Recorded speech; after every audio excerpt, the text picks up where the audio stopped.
So, papakita ko sa inyo kung paano kami natin itong chicken biscuit. Sumunod lang yung matapos guys. Dahil simple lang itong ulam na to, pero ang sarap guys. Ayan, start na tayo.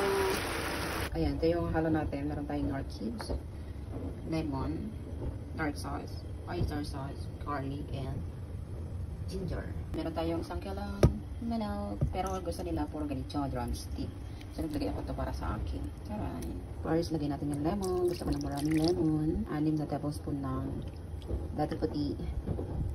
Ayan. Lagay natin yung oyster sauce na 1 tablespoon lang. Lagay tayo ng nor cubes. Then, lagay natin yung garlic. Ayan, madami yan para masarap. Then, luya o ginger. Ayan, natrap pa yung oyster sauce. Dahil okay na. So, malinis yung kamay ko ha. Haluin natin. Yan, halo-haloin lang natin. Buti kasi sobrang rang, kaya natanggalan ko. Meron pala akong nakalimutan. Lagyan natin ng black pepper. Ayan. Nakisilip yung aking madamdamin. So, lagyan natin ng marami. So, haluin lang natin. Guys, lagyan ng slice. Oh.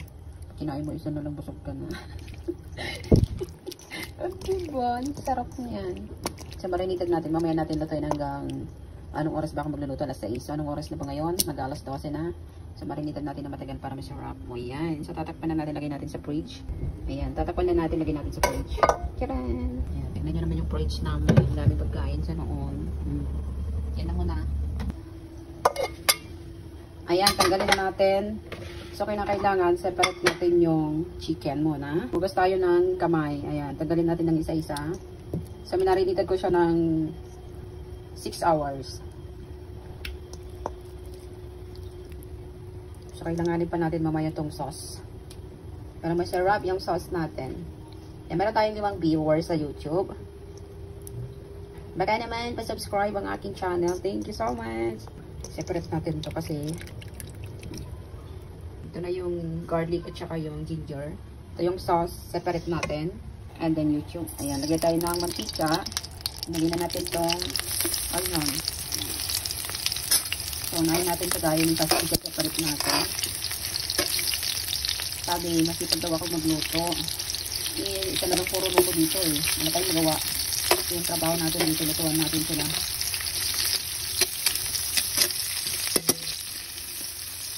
Ayan, isa lang. Ayan, pwede na natin separate yung onion. Kasi mamaya tatapis natin to. Para masarap. Ayan, separate natin. Lagyan natin dito sa tray.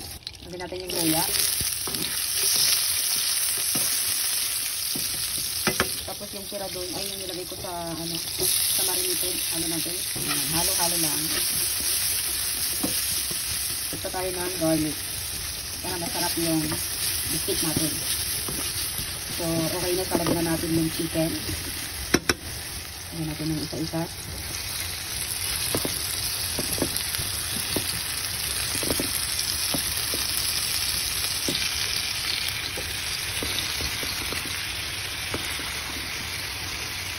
So, tatakpan muna natin. Ayan. Ayan, sikat na natin. At babalik pa rin natin.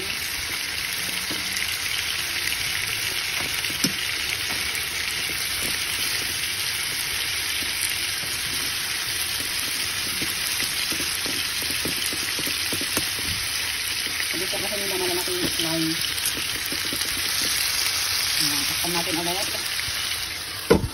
Ayan, sikat natin ulit. Balik pa rin natin. Ayan. Hindi ko na pagkalasa. Ito na.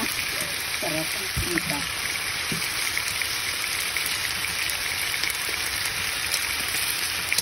Talagyan na natin yung sauce. Yung pinag-marinate. Yung natin sa marinate. So, ayan. Ganyan na siya. Maglagay na tayo ng water. So, pakaluin muna natin siya bago natin lagyan ng water. Para yung nilagay natin yung seasoning at saka yung mga toyo kanina. Pakuluin lang natin. Ngayon guys, kumulo na siya. Then, magiging tayo ng water. Ayan, tansya lang para maluto yung chicken natin. Siguro, enough na yan. Kasi lulutuin natin siya ng slow fire para masarap yung chicken biscuit natin. So, obligado tatalsik na ito guys. So, magdagdag na tayo ng black pepper. Ayan. Parang sarap. Natanggal yung lansa-lansa. So, tatakpan na natin. Sana magkasya. Good. Check natin. Charan. Ito pala ito, pero check natin. Para patay-pantay yung pagkaluto. Babalik ka rin natin. Kasi wala tayong malaking kawali sa pagtsagaan ito. So, slow fire lang kasi hindi pwedeng malakas. Kasi masusunog. Diba? So, gawin natin na matagal-tagal pa yung mga 30 minutes pa. Yan. Yan pa. Ayan, check na natin. Ayan. So, i-check natin kung medyo luto na. Tapos, lakasan na natin yung apoy para mabawasan na yung water. Ayan, i-check na natin. Sarap guys. So, hindi pa luto. So, lutuin pa natin. So, babalik ka rin natin para pantay yung pagkaluto ng lipstick natin. Guys, ang sarap.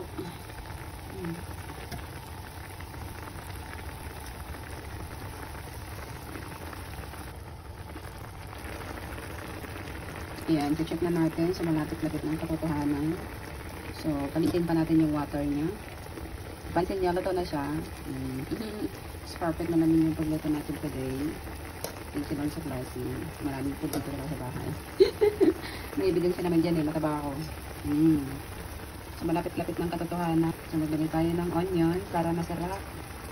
Ayan. Para masarap yung chicken biscuit natin. O, diba? Looks delicious na guys. So, pag nagluluto talaga ako, hindi ko binibili ng sibuyas, ginger, at saka garlic. Kasi, yun po talaga ang sekreto para masarap.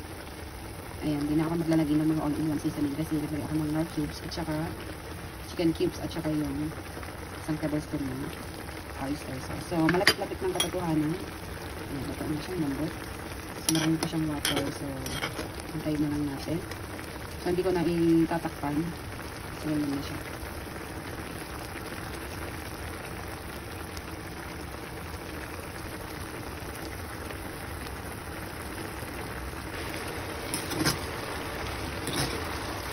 Ayan guys, ito na siya. So, gusto nang nabang ko na lang yung sabaw-sabaw. So, pag pinatay ko na po yung fire, at yung malit na yung sabaw natin. So, ganyan siya guys.